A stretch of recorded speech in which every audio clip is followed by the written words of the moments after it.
Mesdames et messieurs, Robert Deyon, directeur général de Geneva Aéroport, a rappelé tout à l'heure que les gestionnaires de la plateforme se doivent d'assumer diverses responsabilités. Nous devons faire fonctionner une infrastructure permettant d'accueillir le trafic aérien ainsi que les passagers dans des conditions optimales et par conséquent accompagner la croissance du trafic que l'on connaît depuis quelques années. Il nous incombe également de limiter notre impact sur l'environnement. Nous le faisons notamment à travers de notre politique énergétique qui repose sur 3 piliers. Le premier de ces piliers, c'est la sobriété énergétique. Nos efforts portent sur la chasse au gaspillage. Derrière ces mots se cache une traque permanente aux consommations qui ne correspondent pas à un vrai besoin. Un deuxième pilier de notre politique énergétique, c'est l'efficacité. Nous veillons à l'optimisation de nos infrastructures, notamment en termes d'isolation des bâtiments, pour n'avoir à utiliser que le strict minimum d'énergie. Nous remplaçons également des anciennes technologies par des nouvelles. C'est notamment le cas dans les systèmes d'éclairage. Pour ne citer qu'un exemple, je prendrai celui des panneaux publicitaires dont les systèmes de rétroéclairage ont été remplacés par des systèmes à LED. Ces remplacements se sont avérés énergétiquement très efficaces, financièrement intéressants, ont permis d'améliorer le confort des passagers dans certains lieux en évitant la surchauffe de certains locaux et finalement ont largement amélioré la qualité des publicités présentées. Loin d'aboutir au retour à la bougie, ces économies d'énergie apportent clairement des avantages multiples aux partenaires concernés. Enfin, notre politique énergétique prévoit de faire la part belle aux énergies renouvelables. Et c'est dans ce cadre-là que nous avons décidé d'installer une toiture solaire sur notre aéroport. Des panneaux solaires thermiques, haute température et à ultravide pour être précis. Ce champ solaire va nous permettre de produire de la chaleur. Cette chaleur qui alimentera notre réseau de chauffage à distance l'hiver et durant l'entre-saison. L'été, au contraire, on se servira de cette chaleur pour créer du froid afin de rafraîchir nos locaux. Des panneaux solaires, il en existe de différentes sortes. Je ne vais pas rentrer dans les détails. Nous visionnerons tout à l'heure un film sur la technologie utilisée par SRB Energy. Pour faire court, disons que l'efficacité d'un panneau thermique et sa durée de vie se mesurent pour une large part à la qualité du vide que l'on est capable de créer et de maintenir à l'intérieur. Or, le vide, on en connaît quelque chose au CERN. Je laisserai le soin au professeur Cristoforo Benvenuti de nous initier à la théorie et à la pratique du vide. Bref, le panneau développé par SRB Energy, ce panneau qui est le fruit de transfert de technologie du CERN, c'est un bon produit qui constitue à nos yeux une belle opportunité de valoriser les espaces perdus de l'aéroport sur les toits pour atteindre notre objectif. En s'associant à l'industriel espagnol Grupo Segura, SRB Energy fait que cette aventure scientifique et industrielle n'en est plus vraiment une. On construit sur les bases d'une solide expérience des process industriels avec une infrastructure majeure, vous le verrez dans le film. Je ne voudrais pas terminer mon propos sans remercier toutes les personnes au sein de la direction infrastructure et à l'environnement qui ont porté ce projet. Je pense notamment à messieurs Christophe Papaz, Valerio Pitueo, David Furlanetto, Marc Mounier, Robert Preissig et à madame Elena Rusinova. Qu'ils soient tous remerciés de leur engagement dans cette ambition que nous avons de mener une politique énergétique différente, innovante et répondant aux défis que nous pose le XXIe siècle. Je vous remercie de votre attention. Merci, Monsieur Gaspo. Et c'est avec beaucoup de plaisir que j'invite Cristoforo Benvenuti, inventeur et vice-président de SRB Energy, à prendre la parole.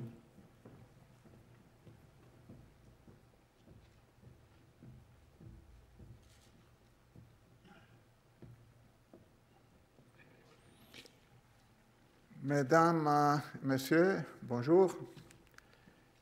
L'aventure qui nous réunit ici aujourd'hui a commencé il y a 40 ans, pendant l'été 1972, lorsque, étant en vacances sur une petite île au nord de la Sicile, je vis arriver un grand bateau qui apportait l'eau douce en provenance de Naples. Naples est à 400 km plus au nord.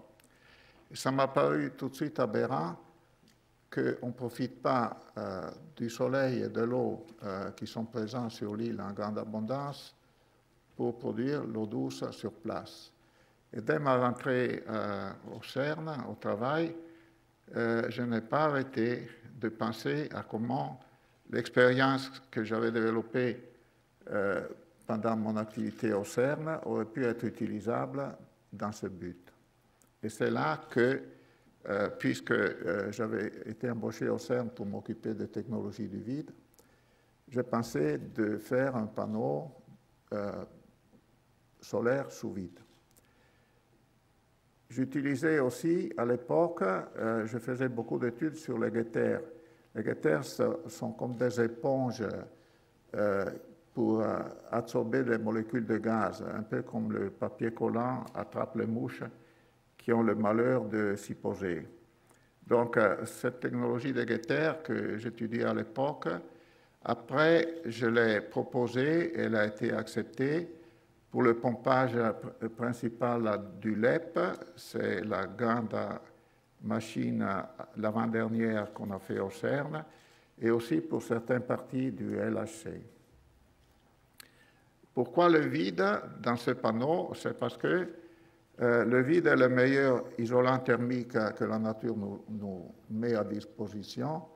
Et donc, en éliminant les molécules de gaz qui ricochent en continu entre l'absorbeur de lumière qui est chaud et le verre qui est froid, et qui transporte donc la chaleur sur le verre, d'où elle est perdue dans l'environnement. En éliminant donc ces molécules par le vide, on élimine la plus grande source de perte d'énergie, qui fait qu'on peut obtenir des températures très élevées sans besoin de miroirs de focalisation.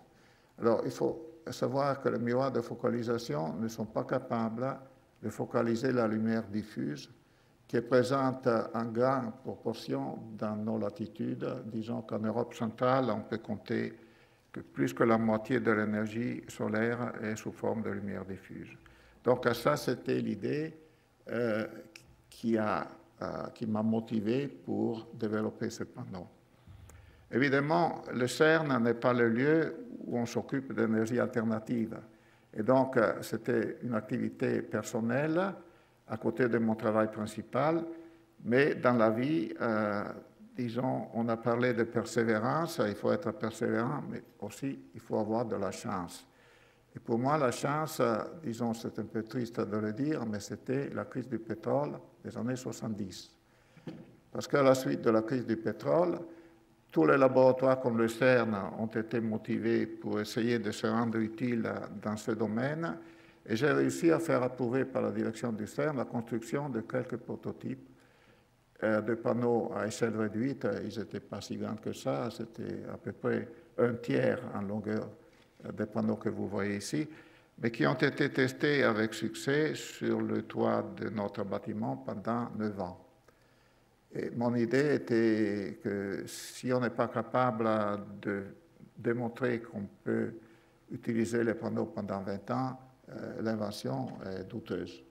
Et donc, j'étais parti pour un test en conditions réelles de longue durée. La deuxième chance que j'ai eue, il a fallu quand même attendre après ces prototypes le nouveau siècle pour qu'en 2003, le brevet de ce panneau soit déposé, et en 2005, on a créé une société, et là, pour la production industrielle de ces panneaux. Et là, c'est ma deuxième chance, parce qu'on a pu faire ça avec le groupe Osegura, qui a amené au projet une grande compétence, en fait, qu'en étant ingénieur au CERN, on n'a pas nécessairement, c'est la production industrielle de grande échelle. Donc, le groupe Osegura est actif dans la production de composants automobiles, et il a aussi amené un autre ingrédient essentiel au projet dans la personne du fondateur et propriétaire de la société, Francisco Segura, qui est la foi. Si on n'a pas la foi, on n'arrive pas à surmonter les difficultés et les imprévus qui sont nécessairement présents sur le chemin d'un projet. Et c'est avec grande tristesse que je regrette que M. Francisco Segura ne soit pas parmi nous aujourd'hui, parce qu'il est décédé il y a quelques jours seulement. Donc, pour revenir au panneau, cette isolation thermique accrue permet d'atteindre des températures beaucoup plus hautes que les panneaux courants. et notamment dans les domaines de température entre 80 et 250 degrés, notre panneau est la solution la meilleure, comme le témoigne le choix de l'aéroport. En fait, la discussion et le travail avec l'équipe de personnes compétentes de l'aéroport a duré 2 ans. Et donc, la décision de nous passer contrat pour ces panneaux n'a pas été prise à la légère. Et pour moi, ça, c'est le meilleur label de qualité qu'on ait pu espérer obtenir. À côté de ces aspects positifs, il faut aussi mentionner quelques difficultés. Et la première difficulté, la plus importante, est que dans la presse et dans la tête des personnes qui nous gouvernent et aussi du grand public, bien souvent, on identifie l'énergie solaire avec la production d'électricité et en particulier avec la technologie photovoltaïque. Alors, la photovoltaïque est une technologie qui jouit toujours de subventions d'État, chose qui malheureusement n'existe pas pour notre solution.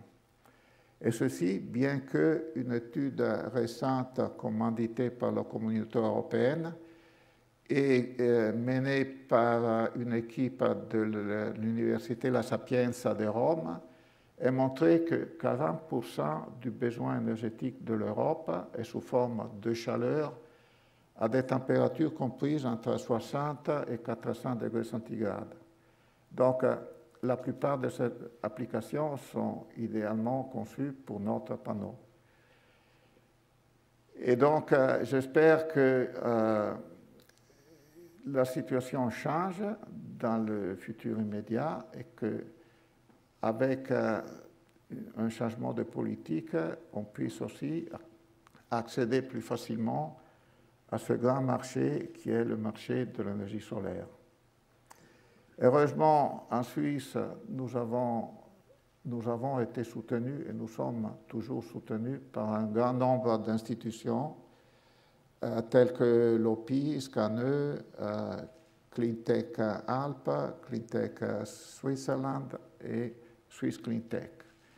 Et je profite de cette occasion pour les remercier de tout cœur.